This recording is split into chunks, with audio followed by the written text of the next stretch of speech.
on Sportscenter. 1999 is gone, 2000 is here, Y2K is upon us. Where can we look for leadership past the chaos? Follow me to freedom! It looks like it's going to be all right. The hour has come and gone, and the sports world continues on. We look ahead to the 2000 bowl games and back at the final college games of 1999.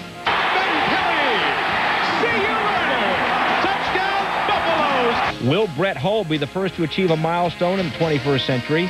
And a special New Year's treat, a look back at the NBA's finest moments on SportsCenter next.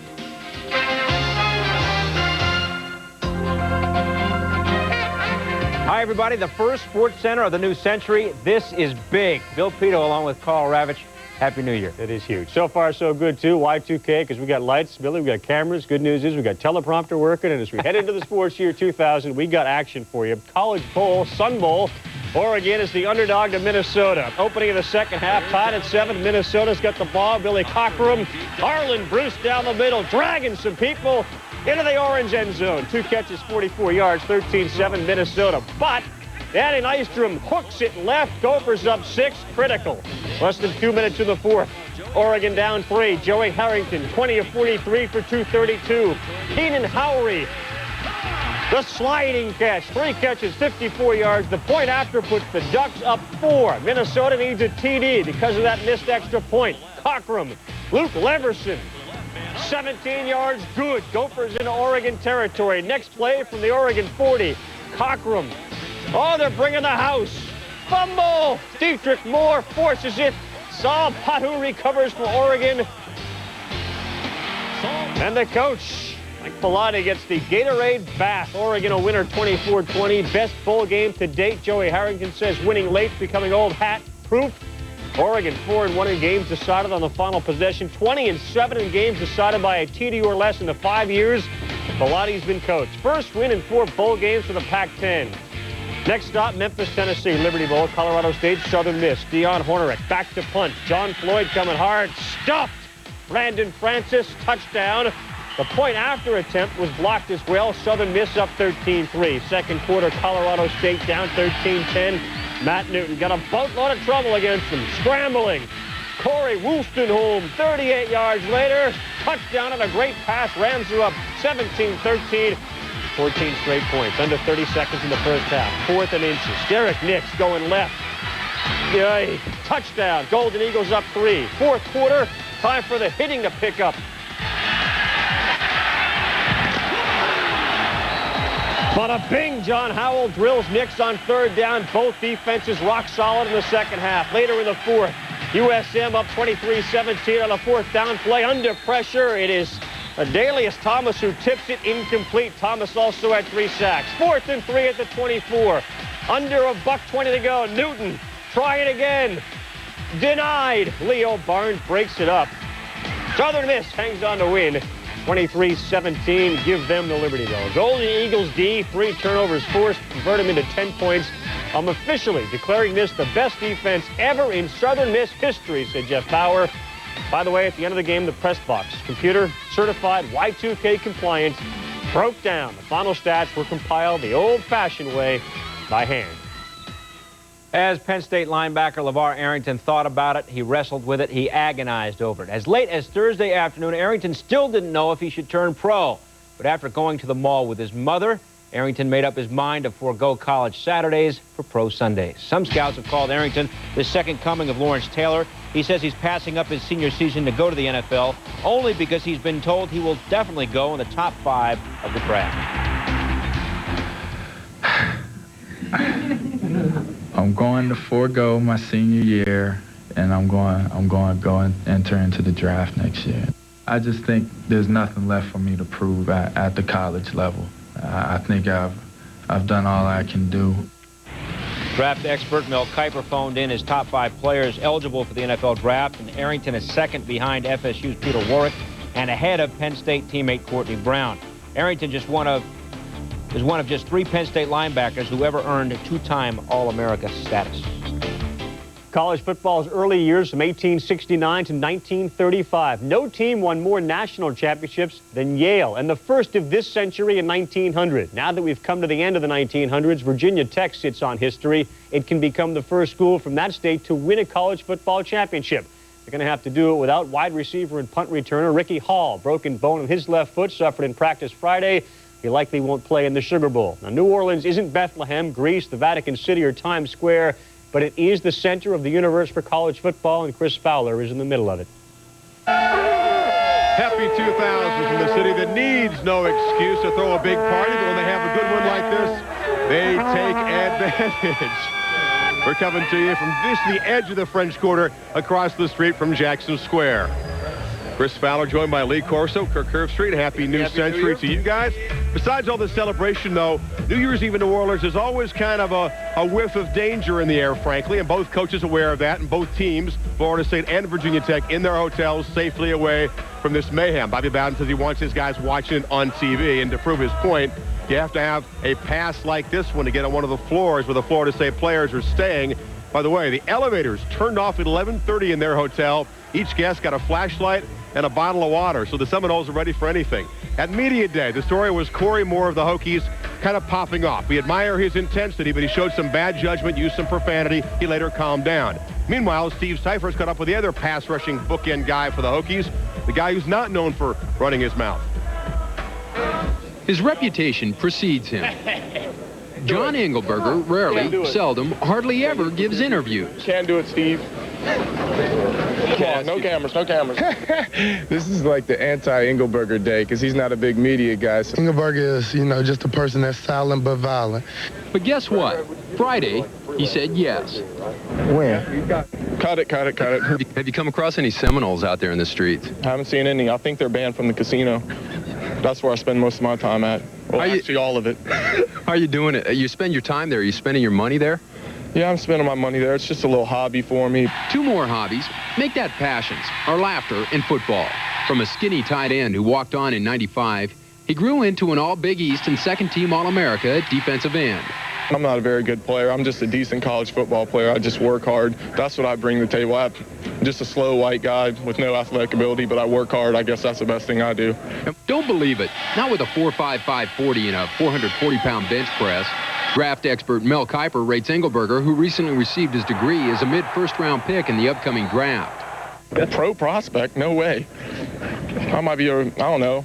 I'll probably end up coaching high school football somewhere. I'm definitely not a pro prospect. Engelberger, he's great. I mean, he's a strong guy, and he gets into you and may want to throw you around, And he gives interviews. I'm going to rib him. I got it all on video camera. I've taped it, and, that's probably the best thing I've got.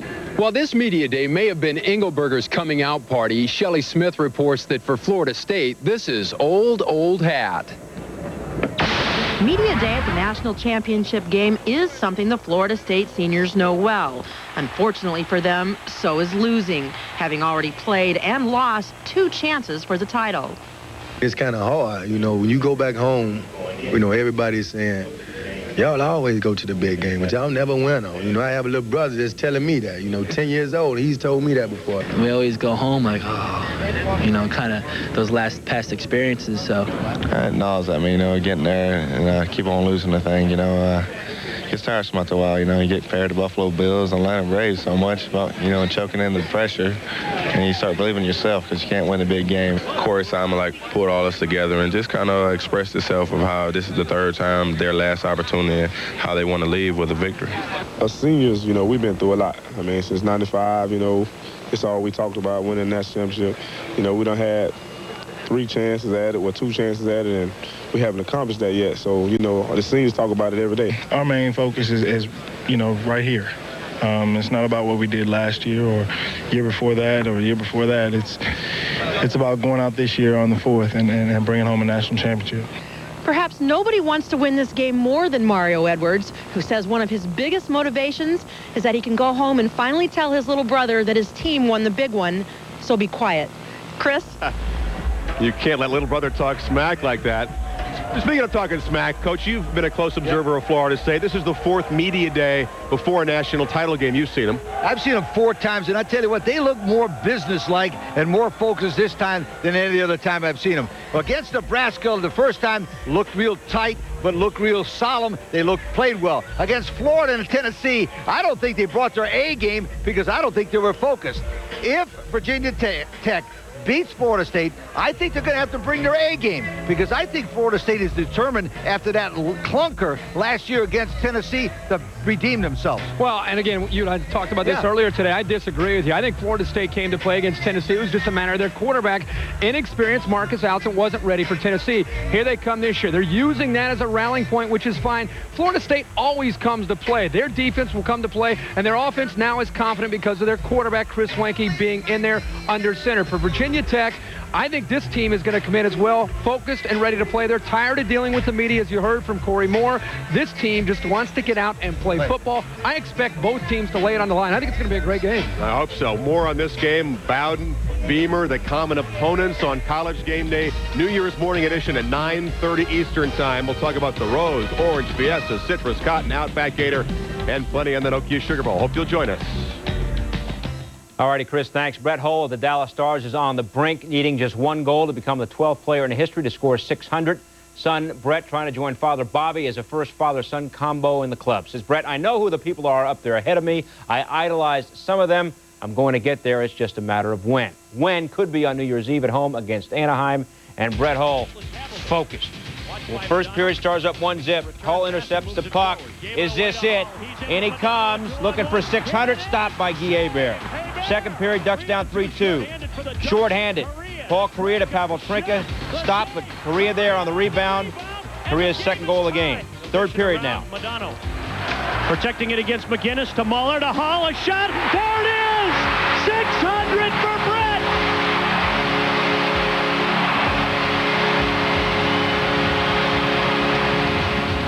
Another look, one time, and a big bang.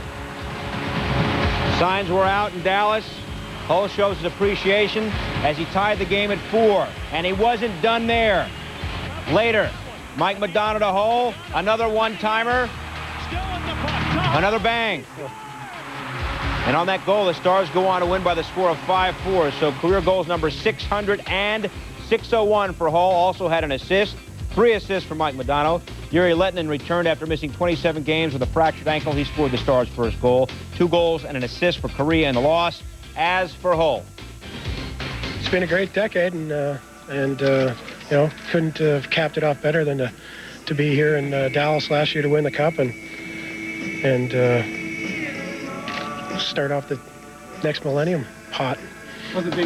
Hull gets to 600 in his 900th game, the 3rd fastest to 600 goals in NHL history. Hull is a 12th player in history to get to 600. He and Dad Bobby are the first father-son combo to each score 600. In fact, no other father-son combo even reached 200 goals apiece. How about the Blackhawks and the Red Wings?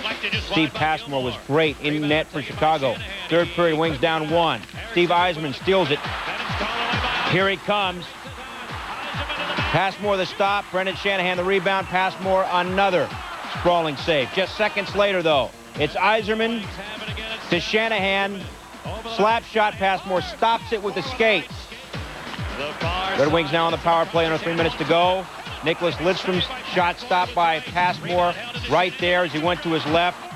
But just over 30 seconds to play. Wings attacking again. Shanahan winds up getting the puck in close. Shot stopped, but the rebound is not stopped. And we are all tied up. And we go to overtime. Less than a minute to play in overtime. Blackhawks charging. Doug Gilmour. Watch this. Right through the legs of Steve Duchesne. Dean McAmmon, the game on the line. Oh, he missed it. The game ends in a 4-4 tie. Chicago 0-2-6 in OT games this season. Detroit outshot the Blackhawks 28-4 in the final period. Dean McAmmon scored twice for the Blackhawks, and the goalie, Steve Passmore, made 46 saves. In the NBA, Isaiah Ryder's team mandated 1-game suspension is over, and he's expected to return to Atlanta's lineup Tuesday night against Milwaukee. Ryder missed the team's flight Wednesday to Detroit and missed the team's shoot-around in Detroit on Thursday. This after he ripped his teammates for not caring enough after the Hawks lost to the Pacers on Wednesday.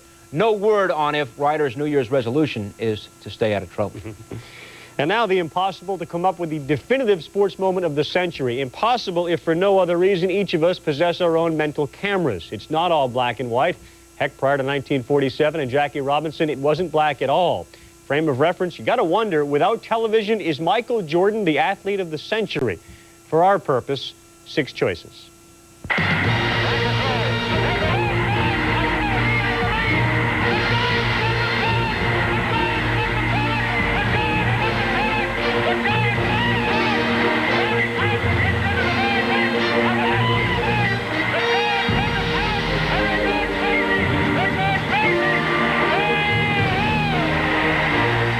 Down to one big play. 4th down and 10 yards to go. Terry Bradshaw at the controls. Bradshaw running out of the pocket, looking for somebody to throw to. Fires it downfield. And there's a collision. It's caught out of the air. The ball is pulled in by Franco Harris. Harris is going for a touchdown for Pittsburgh. Franco Harris pulled in the football. I don't even know where it came from. Here's the pitch by Downing. Swinging. There's a drive into left center field. That ball is going to be out of here. It's gone. It's 7:15. There's a new home run champion of all time, and it's Henry Aaron. You've got 10 seconds. The countdown going on right now. Morrow up to Schultz. 5 seconds left in the game. Do you believe in miracles? Yes.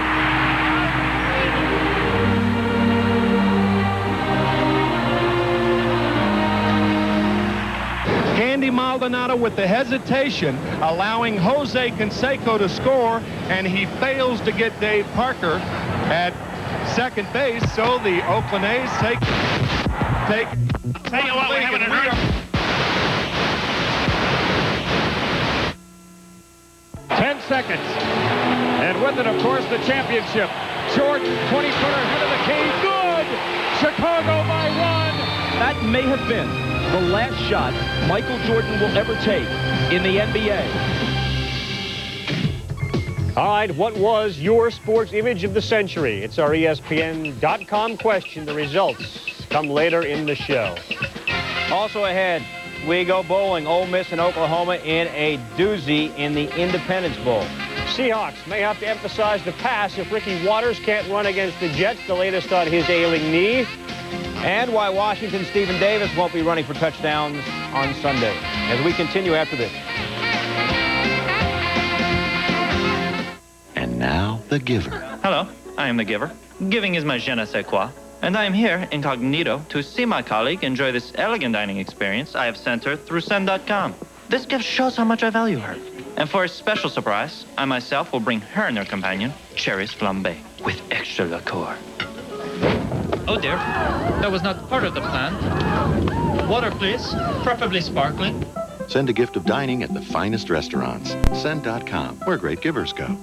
Okay, everyone, think always on, fast internet connections. Data, is video ready? She's a huge file, but downloading fast. Great trip. Oh, I don't feel so compressed. Nice. What about voice? I'm coming. Okay, everyone, on 3. Now there's a new kind of internet company called Rhythms that keeps you a step ahead.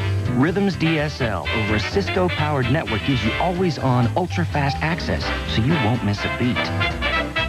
Rhythms, it's where internet connections are moving. Subscribers to ESPN, the magazine, like Marcus Camby, really look forward to each issue. Where's my magazine? Get 26 issues for $1 an issue, and this fleece pullover is free. It's a warm, roomy fleece pullover with an embroidered ESPN, the magazine logo. Hey, man, that's my ESPN, the magazine. Go order your own. Call now for ESPN, the magazine, and free fleece pullover. Sportscenter is brought to you by Chrysler, engineered to be great cars.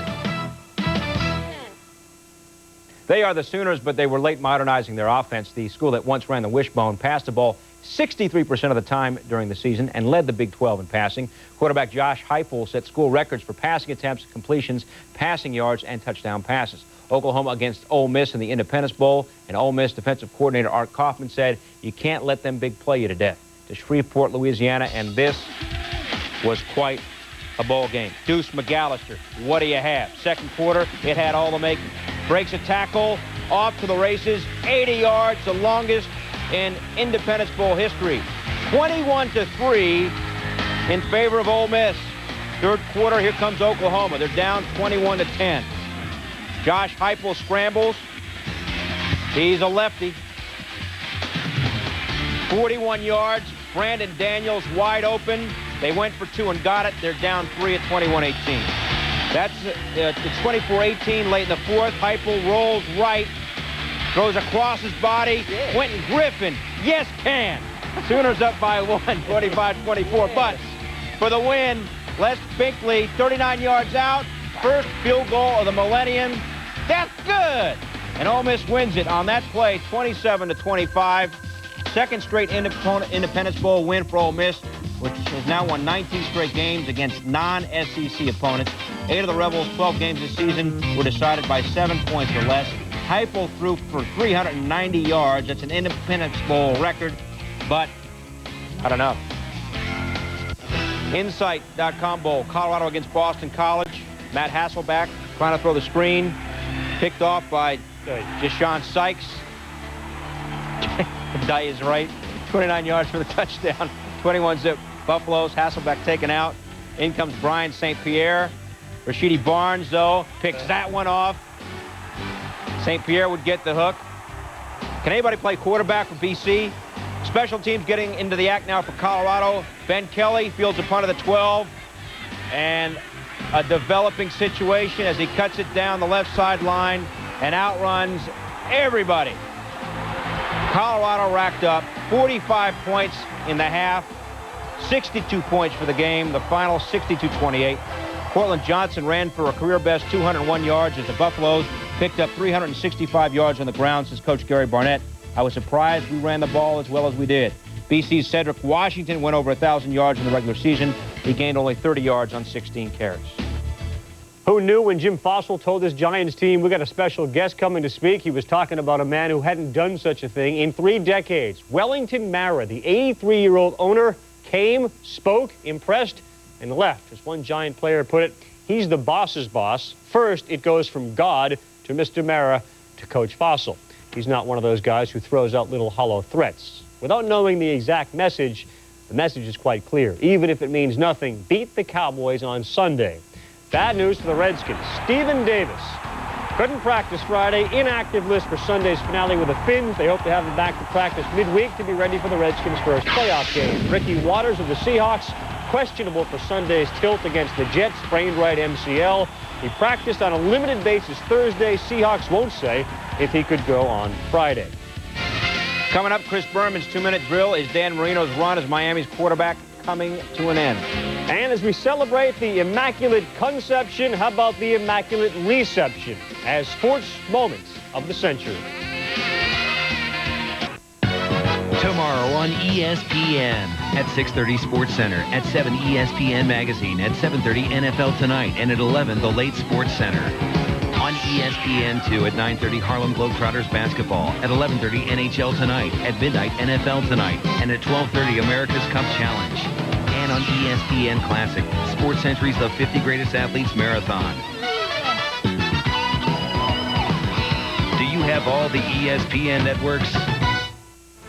This, of course, is the final weekend of the NFL regular season, and Chris Berman and the gang set up all the playoff possibilities for you on NFL Countdown Sunday morning at 11 Eastern. And then when the games are through, Boomer and TJ, all the highlights, and they set up the playoff matchups on NFL Primetime Sunday night, 7:30 p.m. Eastern, right here on ESPN.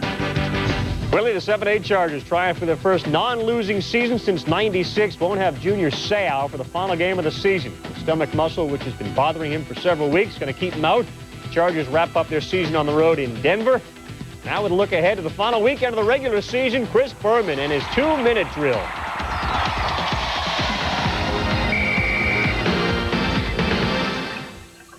The final Schwam of the millennium. Now, as we all know, the Schwam knows all and sees all.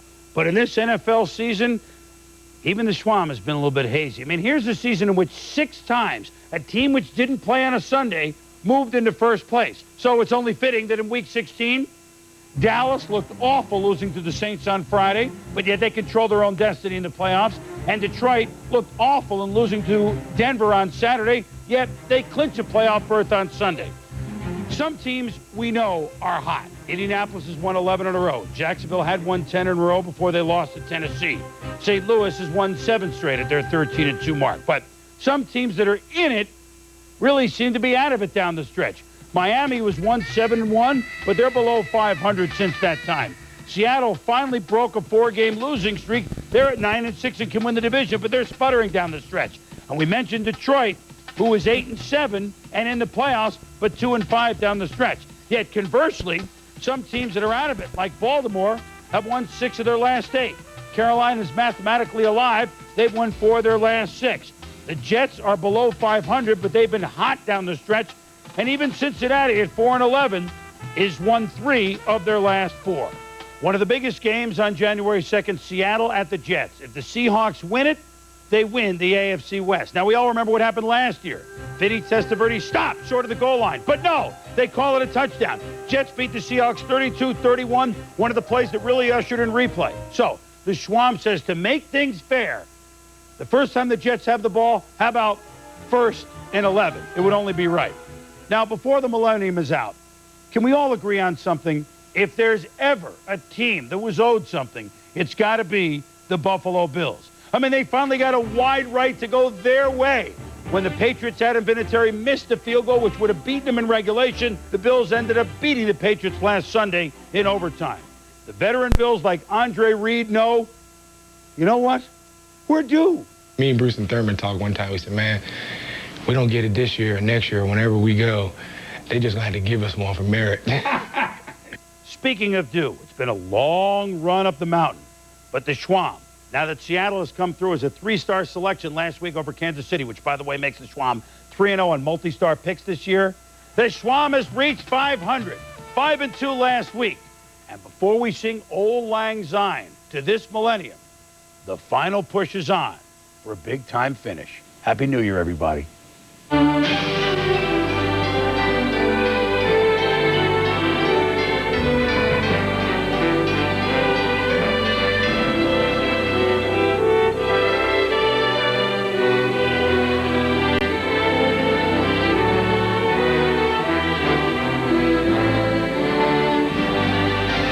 Yes, from one legend to another, it's officially a show. Look at Larry and the man who hurt him with a skyhook. The NBA's greatest players and plays ahead. And Wisconsin has a Great Dane, but how do the Badgers match up against Stanford? A Rose Bowl preview coming up. Back from Minnesota against Nebraska College Hoops. Kevin Burleson icing his mouth, but he would be the one to supply the hurt early. Minnesota up 2 in the first half. Burleson drive, and the runner got it. And then on the inbounds play for 3. And then from the other side, another 3. He had 4 threes in the first half, finished with 23 points in the game.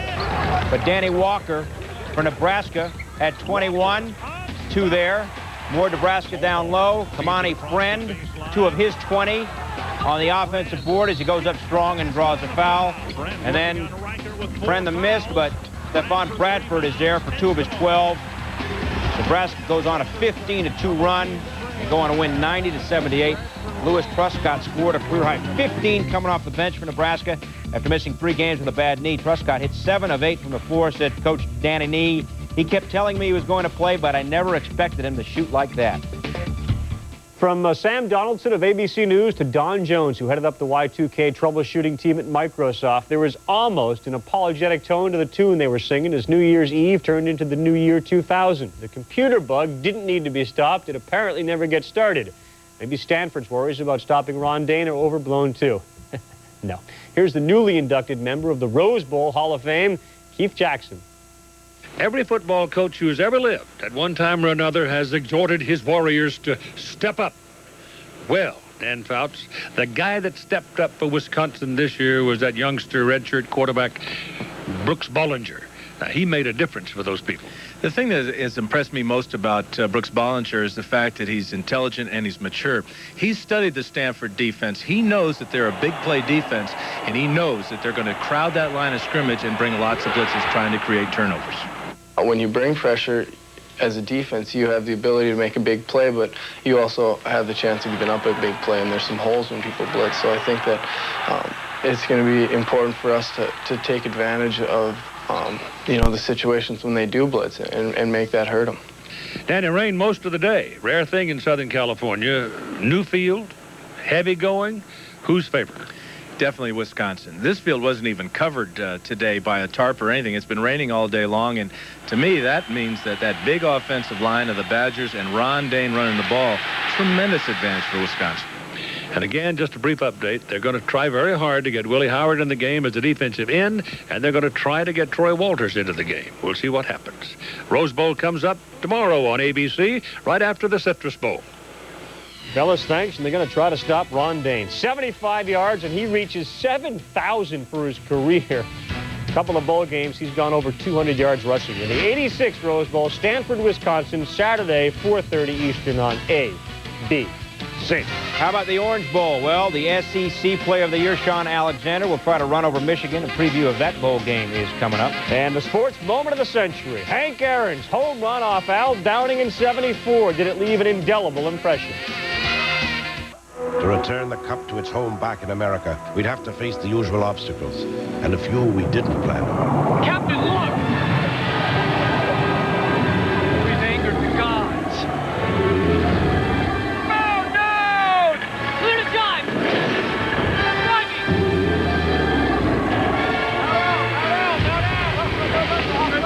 Our crewmanship had bested the great Poseidon. Perhaps we'd get to face the Kiwis after all. A casualty of the BCS system. Lack of fan interest for the other major bowl games. Take the Orange Bowl, two great teams with two great traditions. Michigan against Alabama. Saturday's game not a sellout, and thousands of no-shows are expected. Brad Nessler and Bob Greasy will show. They'll call the game on ABC. Well, the Crimson Tide of Alabama in its 50th bowl game. 28 of those previous 49 have been victories. So many of them under the legendary Bear Bryant. Gene Stallings won a national championship a handful of years ago, and now here Mike DuBose has an Alabama team that offensively is so much different than what we've been used to seeing. They're imaginative, they're creative, they're something that you're not accustomed to seeing an Alabama offense do. They'll use 5 wide receivers at times. They'll use 3 wide receivers stacked in an I at times. Sometimes they'll put Freddie Millins, their wide receiver, at quarterback. They do a lot of things, and I think it's all good for the offense. Well, we saw 5 quarterbacks in the SEC championship game, albeit 2 of them were in mop-up duty, but 3 guys that saw it a lot, alternating series with Zhao and Watts, and then, as you said, Millins at quarterback. Well, it was a timeshare situation at quarterback with Watts and Zhao, and then Freddie Millins likes to get in there 5 to 10 snaps a game, and when he gets in there, he is explosive. He can make some big things happen. He had only 1 reception in that SEC championship game, still ended up being the most valuable player. That's true, because he took an option onto the left, and on the reverse, ran it all the way back to the other side, touchdown, and with no help, all by himself. Well, part of the reason they're not going to have as much help, Chris Samuels, their Outland Trophy-winning left tackle, not expected to play in this one. That'll make Sean Alexander's job quite a bit tougher in this 66th Orange Bowl. Men, thank you very much. So, Alabama against Michigan. It comes your way Saturday, 8:30 p.m. Eastern Time, over on ABC. Later, the first bowl game of 2000, maybe the highest scoring one of the day. Preview of Drew Brees, the Boilermakers, and Georgia. And our question of the night is, U.S. hockey winning goal in 1980, the greatest sports image of the century. The Australian Open begins January 17th only on ESPN and ESPN2. New Year's Day Bowl action on ABC begins with 9th-ranked Michigan State under new head coach Bobby Williams facing number 10 Florida in the Citrus Bowl. That Saturday comes your way at 1 p.m. Eastern Time on ABC. Drew Brees said he learned a lesson while at the Downtown Athletic Club. If he wants to win the Heisman Trophy, his team's got to win more games. A 7-4 season left a slightly bitter taste in the mouth of Brees. His Boilermakers played Georgia in the Outback Bowl, which, as Adrian Karsten reports, features 2 of the most exciting quarterbacks in the nation. The buzz of New Year's Eve now underway in downtown Tampa. But a lot of the excitement for this bowl game down here in Florida has been reserved for this greatly anticipated matchup between 2 of the very best quarterbacks in college football. Really, I don't think anyone would be surprised to see Drew Brees of Purdue and Quincy Carter of Georgia sitting side by side at next year's Heisman Trophy presentation. But for now, they sit down with us as they prepare for the Outback Bowl. I have to play the best game I've ever played, and I know that Quincy's thinking the same thing, and I know that when we get out on the field, if he's playing better than me, then I'm going to get mad, and I'm going to go out there and try to play better than him. If I'm playing better than him, then he's going to want to start playing better than me. It's great to be playing against, I guess, a great caliber type quarterback, but at the same time, I got to help my team to win. You know, I don't have to throw for 300 yards for my football team to win, but Drew might have to throw for 300, but I just got to do whatever it takes to win this football game, and that's what I'm thinking about. Now, along with Virginia Tech's quarterback Michael Vick, the quarterback that wins this Outback Bowl likely becomes the pole sitter in next year's early Heisman hype. But the real challenge in this Outback Bowl, I think, will be faced by Georgia's defense when you consider that they were torched for an average of 379 yards through the air and 45 points in losses against Auburn and Georgia Tech. Now, I hope you've stockpiled your supply of bottled water and other fortifications and now can sit down and join us for the very first college football game of the millennium. Bowl Update is brought to you by Jeep, makers of Grand Cherokee, Cherokee, and Wrangler.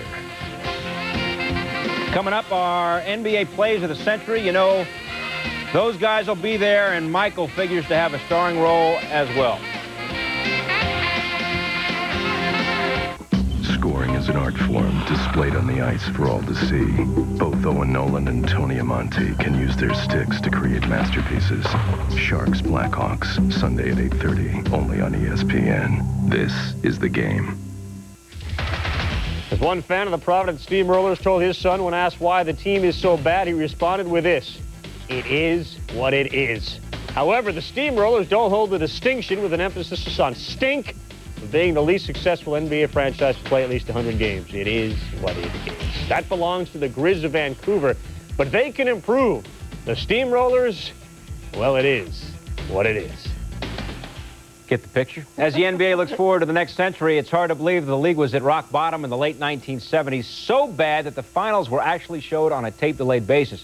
But Larry Bird and Magic Johnson arrived at the same time, and the league hasn't been the same since, helped by Michael Jordan soaring through the air, some of which has to be included in our NBA plays of the century.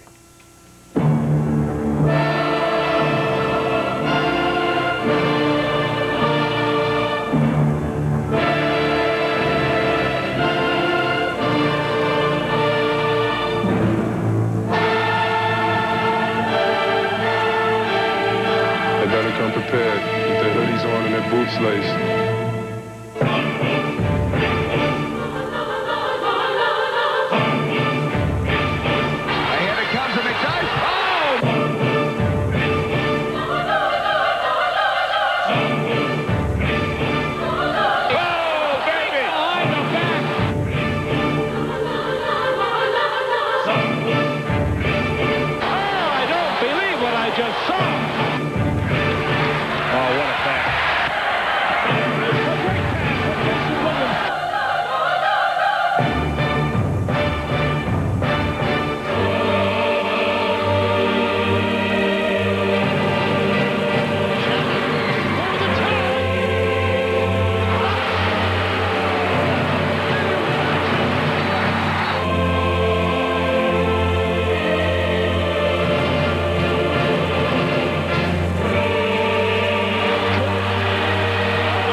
One thing to say to those non-believers: don't ever underestimate the heart of a champion. He gets it out deep, and Havlicek steals it. Over his man George. Havlicek steals it. Now there's a steal by Murr. Underneath the DJ, lays it in. He does get it to Reggie, who squares. Boom, baby! And hits the three from the high left, cutting the New York lead in half. Pacers still need some help. Oh, he threw it away. Reggie for three. Unbelievable! Much they'll have to throw it up. Garland, turnaround, shot in the air.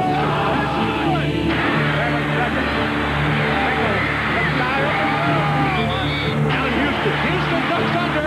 Got it! With 8 tenths left. Ford sends him to three. Skyhook up and in.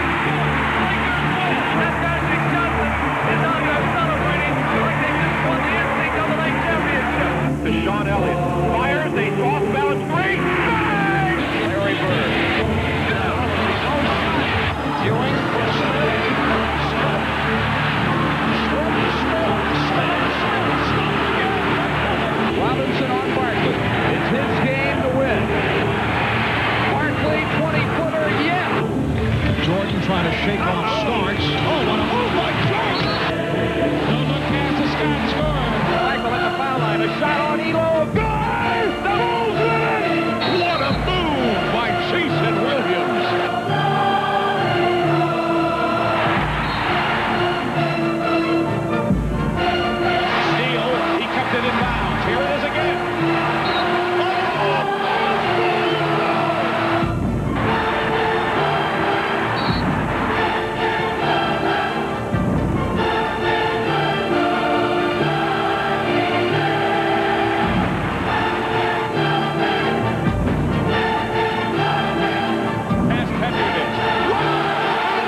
Who's hot, who's not? It's brought to you by Miller Lite. Taste a true Pilsner. He is the greatest athlete of the century. Does it stand to reason that shot will be the most memorable moment of the last 100 sports years? The results to come. Who's the biggest college basketball fan from outer space? Oh, who'll be me name? He's hip, he's cool, and he can only be found on Hoops Malone. Come strong or don't come at all, me boy. Hoops Malone is brought to you by College Hoops on ESPN.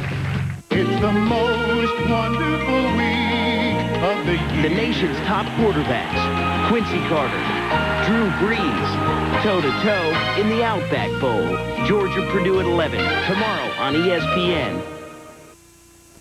Islanders forward Gino Ojic has been suspended indefinitely by the league for what he did Thursday to Darius Kasparaitis. Happy New Year. The suspension will be determined at a hearing, the date of which has not yet been set. And only in the West Coast Hockey League, looky here.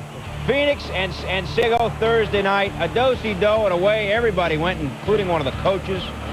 Brawl started when the teams returned for the third period. The third period was not completed. No date has been set for the game's completion. The sport of boxing, by its own admission, is in a massive rope-a-dope, covering up for brutal mismatches and judges who are jokes. But why digress? As we turn the page on the century, let's remember the highs. At issue is not the best boxer in 1999, but the sport's dominant figure for the decade. Evander's consistency, Tyson's stock market of highs and lows, or will the 90s be remembered as the decade of De La Hoya? Brian Kenny dons the gloves for the ESPY debate. No one fighter has a tight grip on fighter of the 90s. Evander Holyfield was the top big man throughout the decade. In his favor, he was the undisputed cruiserweight champion of the world and then moved up to conquer the heavyweights.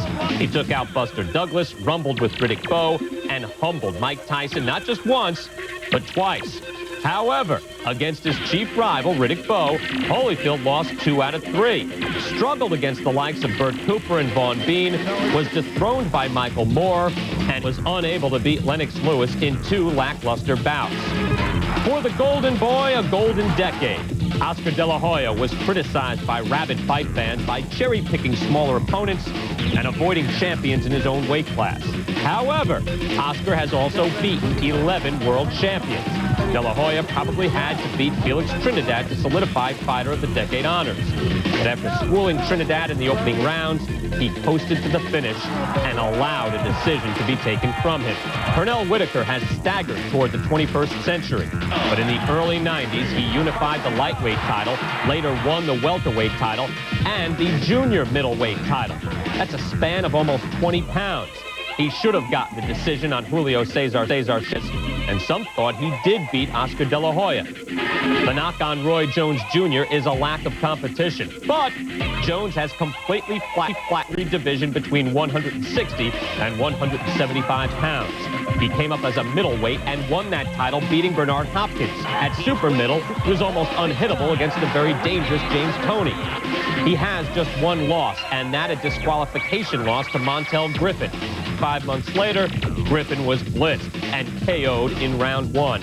Jones is now the undisputed light heavyweight champion of the world, and nobody else seems close.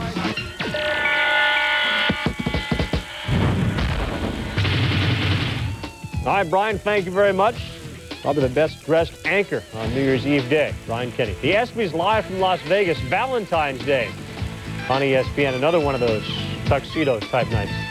Coming up, what you thought was the greatest sports moment of the century. Was it Bobby Thompson's homer in 1951?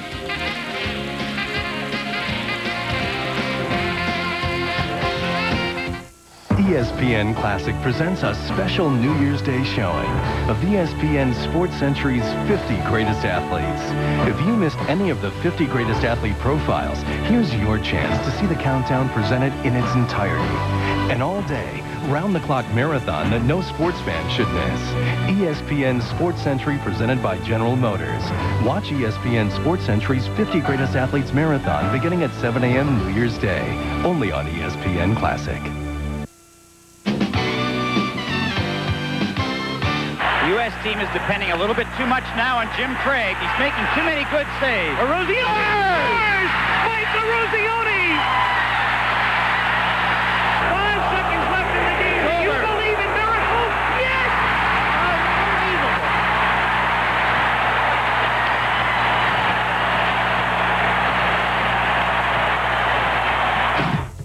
results of our question. Thanks for logging on to ESPN.com to cast your vote. The greatest sports moment of the century. The U.S. hockey team winning Olympic gold in 1980. Pretty comfortable win there. Michael Jordan's final shot comes in second. Somewhere, Herb Brooks is smiling. Coming up, the Yanks win their 25th World Championship in '99, the most titles of any team in American sports. Does that mean they are the team with the best winning percentage of the 20th century? That is the Did You Know question. We'll have the Did You Know answer. Today's Sports Century Classic Moment is brought to you by Lincoln Financial Group. Pittsburgh's beloved Roberto Clemente killed when his plane crashes on the way to help earthquake victims in Nicaragua. You can't do nothing but say how much a man like that. And he taught me an awful lot. He took me under his wing. He taught me how to play the outfield. He died basically the way he lived, giving of himself.